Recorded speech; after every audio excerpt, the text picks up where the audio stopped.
Welcome back to our channel. So today we're going to be reading a little golden book called Tom and Jerry's Merry Christmas. Jerry Mouse hung up his Christmas stocking and a stocking for his little friend Tuffy.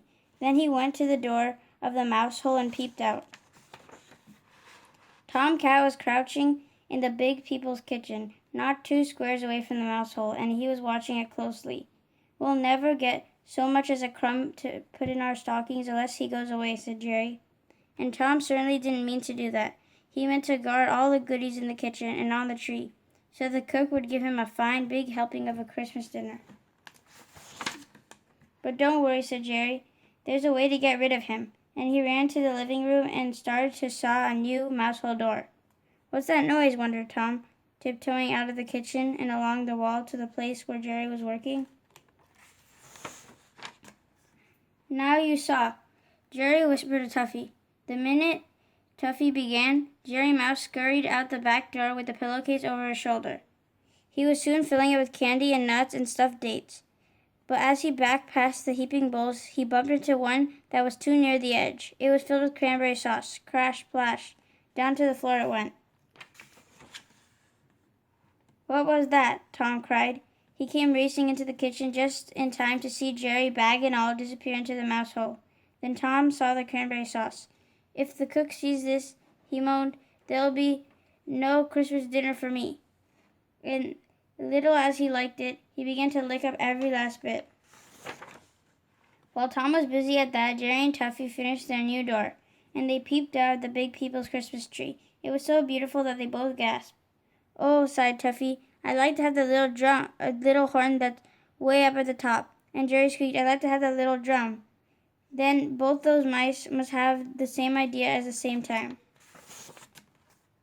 because they both smiled secret smiles. And when Jerry seemed to be sound asleep, Tuffy went tiptoeing out the back door, and soon came back with the little drum, hid it under his bed, and crawled back under the covers. He squeezed his eyes shut and snored away as if he had been there all the time. "Asleep at last," said Jerry, stealing out the front door and up the big people's tree. "Tuffy will have a Merry Christmas anyway," he thought, as he unhooked the little horn.